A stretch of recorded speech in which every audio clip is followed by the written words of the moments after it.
little gal and her brother. She was probably 10 years old at the time. Her brother was probably 8 years old. And they walked up to us at the outreach, and we had just done an educational type thing, some songs, some dance, some really interactive, fun activities with the kids. And these guys were showing up a little late. They had missed the food distribution part. And this little gal was asking us, hey, could we get another one of those food boxes? And we said, well, sure, yeah, let's gather something up.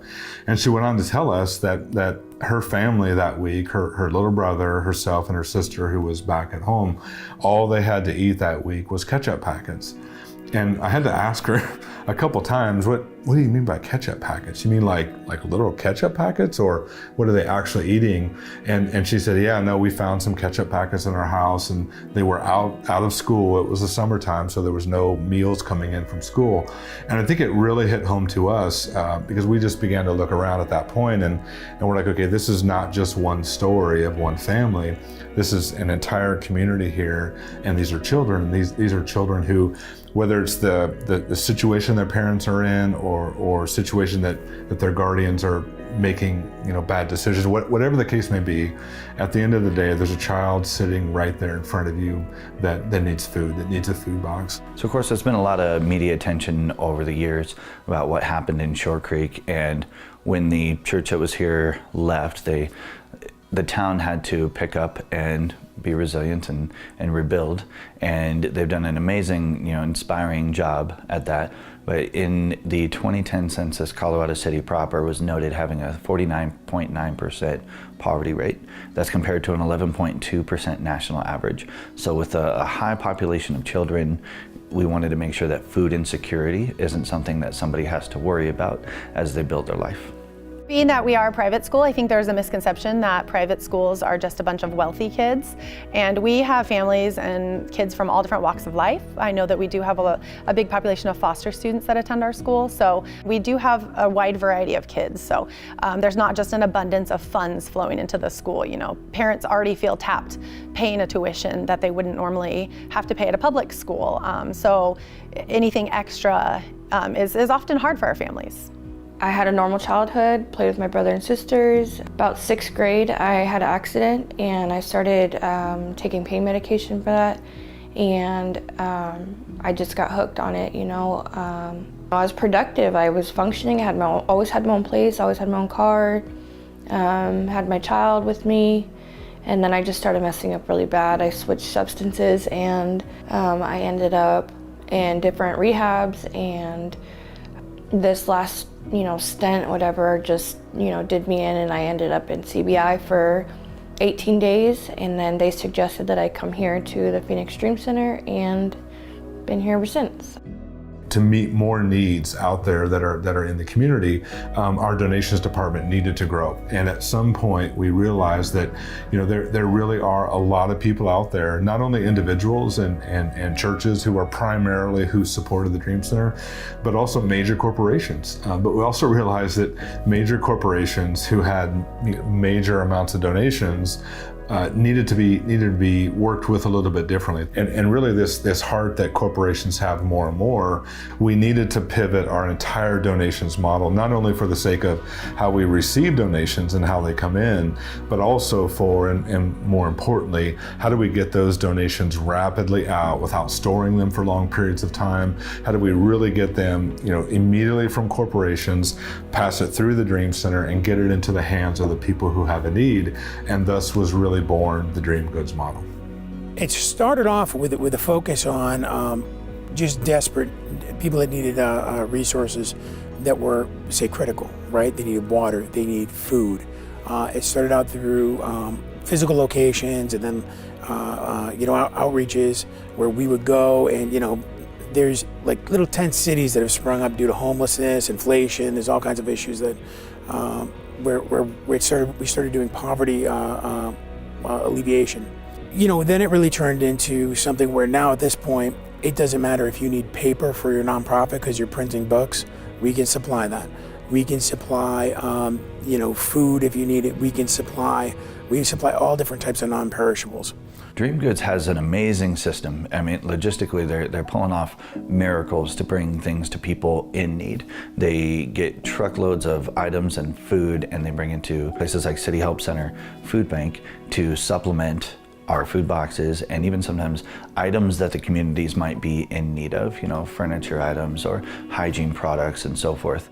The Where Hope Lives program serves individuals who have been sexually exploited out in our communities.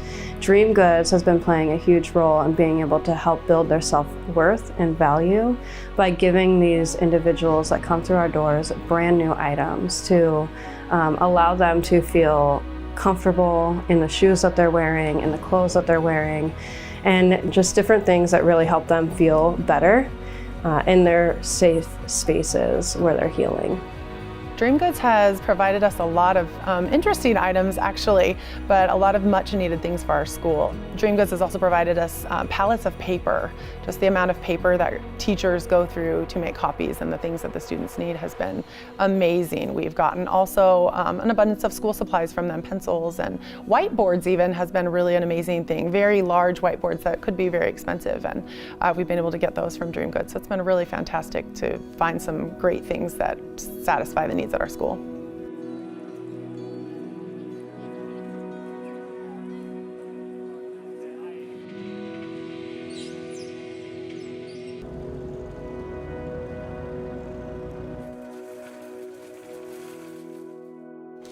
Dream Goods is an effort to supply goods, and it's also a program, it's a vehicle for people that have been through some extreme trauma to get their life back together, to get the skills that they need, and get back in the workforce. And those are really the two purposes that we fill, to get resources where they're needed. And we do that based on ability or availability and based on need. And to get people from a space where they've recovered from trauma, but there's still a lot of work to be done. They need to get back into the workforce. They need to get an apartment. They don't have the resources they need. They can come join our work program. They're 100% of the work that we do is sourced through individuals getting their life back together. So each location has an associated work program. Dream Goods has helped me get myself back together. I see my potential again, and I see a future again with everything that I'm doing. I'm learning essentially how to run a whole business, you know, like the ins and outs, the storefront, the call center, or the actual warehouse itself. Just learning how to run a store in general, you know, stocking, cleaning, stuff like that, using the cash register. And the call center is reaching out to donors or possible donors, and then the warehouse, like learning the shipping and receiving aspect, and then that physical labor portion of it, like using a forklift or a pallet jack or whatever, you know, just like that's what I love doing. You know, I love working and taking care of other people, and I get to do that when I'm working there.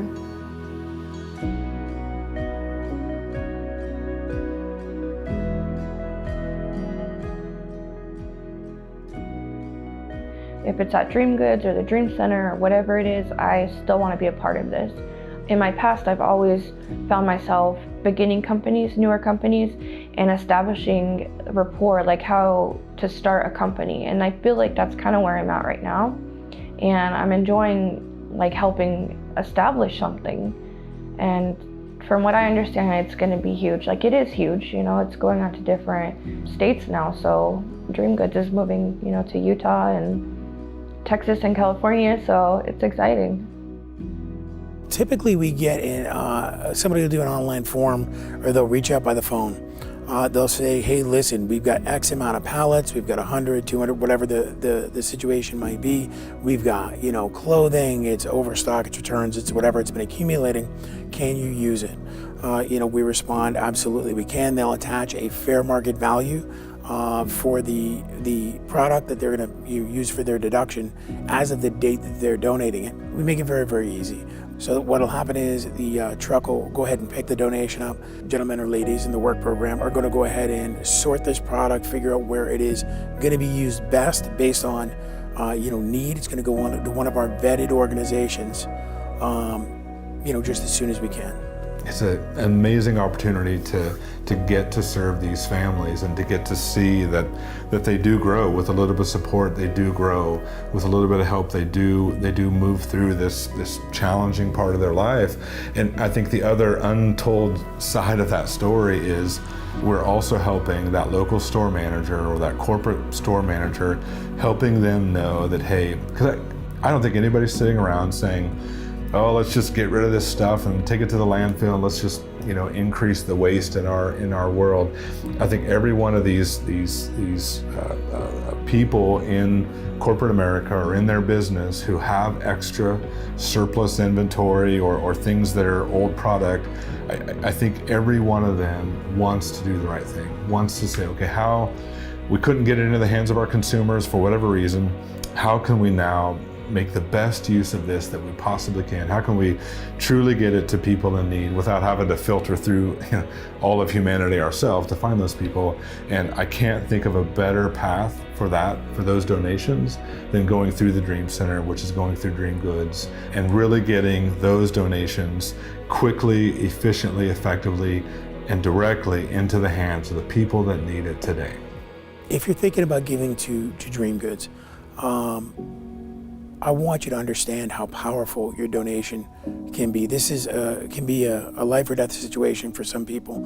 The resources that you're giving, they matter, and we're going to route them in such a way where there'll be no waste at all. Please reach out, do a form online, and go ahead and give someone a call, and they'll get with you, answer all your questions. With our distribution and your donations, we can make the world a better place.